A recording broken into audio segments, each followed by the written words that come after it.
Greetings, good evening. Mark Dixon here in the Channel 3 First Alert Forecast Center. It is Wednesday, October 22nd. This is the 9:30 live edition of our First Alert Weather Extra. As we change the graphic behind me, we do these, of course, Monday through Friday, 8 o'clock in the morning, 9:30 at night. A deeper dive, a longer form look at the weather and its impact on us here in Connecticut. So, want to talk first and foremost, so far at least, about the loss of daylight as we are making our way farther from summer, closer to winter, making our way through this fall season.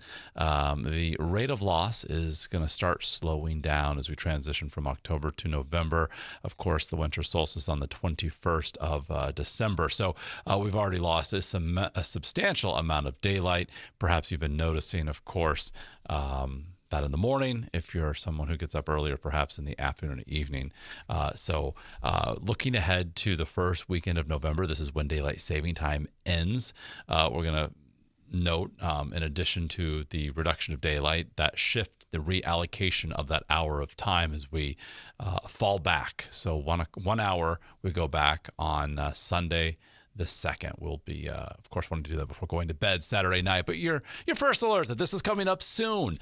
So, for instance, that first weekend of November, so a weekend away, we have this upcoming weekend, the last one of October. The next weekend after that, sunset 5:44 on Saturday, 4:43 on Sunday. So just giving you that heads up that change is coming soon.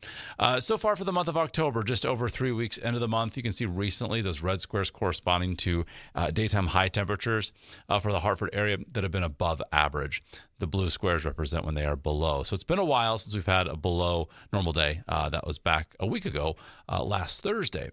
And as we head forward in time, we are going to trend relatively cooler, a little bit below average through the upcoming weekend and into next week. Something else we're monitoring, of course, rainfall. We had some rain this morning, about a third of an inch coming in officially at Bradley Airport, where the records are maintained for the Hartford area. But across Connecticut this morning, the totals, there was quite a range. Some communities less than a half inch, less than a quarter of an inch, others over an inch. That was the case across northwestern parts of Litchfield County. Also, there was a bullseye due to a downpour thunderstorm that moved over northern Middlesex County. We had over an inch of rain there. And then throughout parts of Tolland and Wyndham counties, we had between half an inch and an inch of rain. So we need more rain like this that falls over a pretty big window of time, but would need something perhaps a little bit more statewide to help with our abnormally dry conditions. Tomorrow we do get an update on the drought monitor. It comes out on Thursday mornings. And just interesting to note here, looking at the Hartford area and as well Bridgeport, since the beginning of October, deficits at both locations. Going back to the beginning of September, that's the beginning of meteorological fall. Pretty notable deficits for that window of time. For the year, we've been slowly eroding a surplus for the Hartford area. Meanwhile, that Bridgeport deficit is substantial and continues to grow, approaching 13 inches. So chances for rain over the next 7 days, pretty slim. We can't rule out some sprinkles tomorrow. Same goes for Friday, otherwise trending cooler. The weekend, chilly nights. We're talking about lows in the 30s, highs in the 50s, so running a little bit below average for this time of year. And then next week, we could be trending a little bit cloudier while temperatures remain on the cool side. Currently, we've got winds that are west-southwesterly. They've gone calm, for instance, in Chester. Elsewhere, inland, 3 to 8 miles an hour. 7 to 13 miles an hour along the shoreline. So throughout the day tomorrow, that wind picks up a bit, especially across the shoreline. So the breeze was around today. We had some gusts, 25, 30 miles an hour. Tomorrow, not quite as intense, but still certainly a bit on the breezy side. First Alert Live Radar, we are scanning clear and dry tonight here at 9:35. And temperatures, we're down in the lower 50s across the hills of Litchfield County, 52 Torrington, and the hills of northeast Connecticut, mid-50s along the shoreline from 56 in Groton to 61 right now in New Haven. In our capital city, we currently have 58 degrees. So some spots up compared to last night, but most spots down by several degrees. So we do have temperatures that will be settling into the 40s statewide by early tomorrow morning. Quick update on the tropics because we've got Melissa, roughly 300 miles away from Jamaica. And it's moving right now at 1 mile an hour. The movement very slow, essentially stationary, stagnant, however you want to classify that. And you can see here, while the movement is slow and essentially initially to the north, it curves to the west before reaching Jamaica. However, it is forecast to strengthen, intensify pretty remarkably, going from what is currently a tropical storm to not only a major hurricane, but a category hurricane as we hit Sunday into Monday of next week. So something we're going to be watching very closely.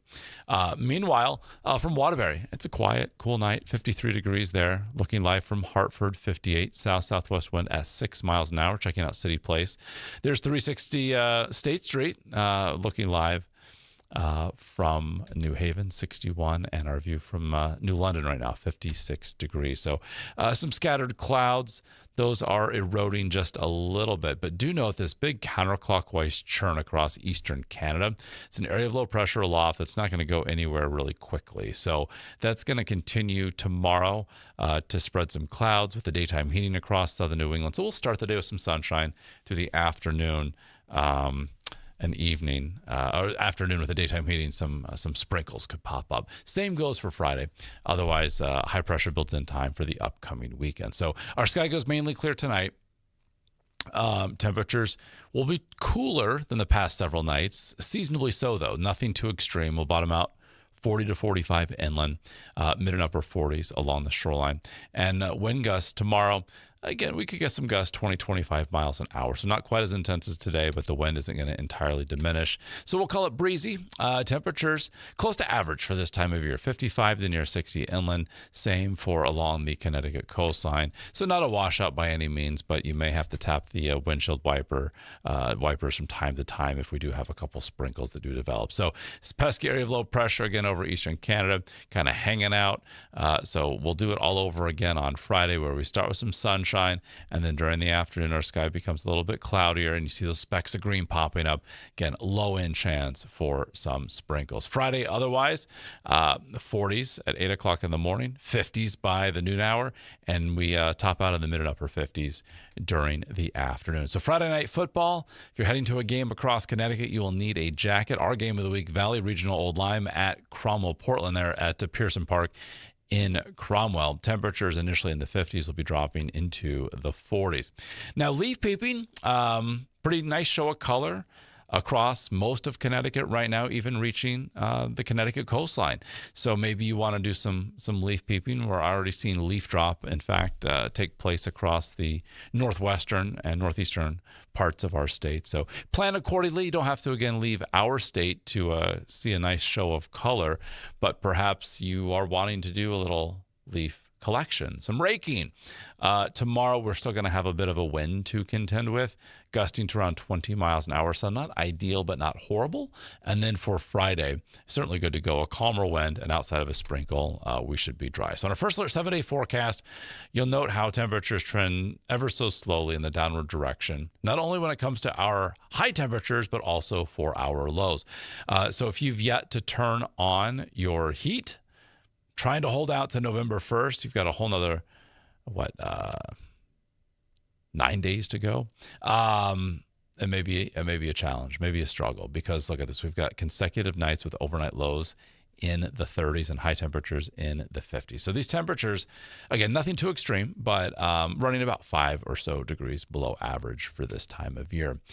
Shoreline highs were in the upper 50s and then dropping as well just a little bit Saturday into early next week. So Saturday, mostly sunny. Sunday, ample sunshine. Next week, if anything, we remain dry, at least as we see it now as the new week starts, with temperatures trending into the mid-50s for highs. Could be a little bit cloudier Tuesday into Wednesday. All right, that is the latest First Alert Weather Extra here on WFSB Plus. We do these on weekdays, 8 o'clock in the morning, and then again at 9:30 in the evening. So we'll of course have all of today's top news headlines, Eyewitness News at 10 o'clock on the Wax, and then Eyewitness News at 11 over on Channel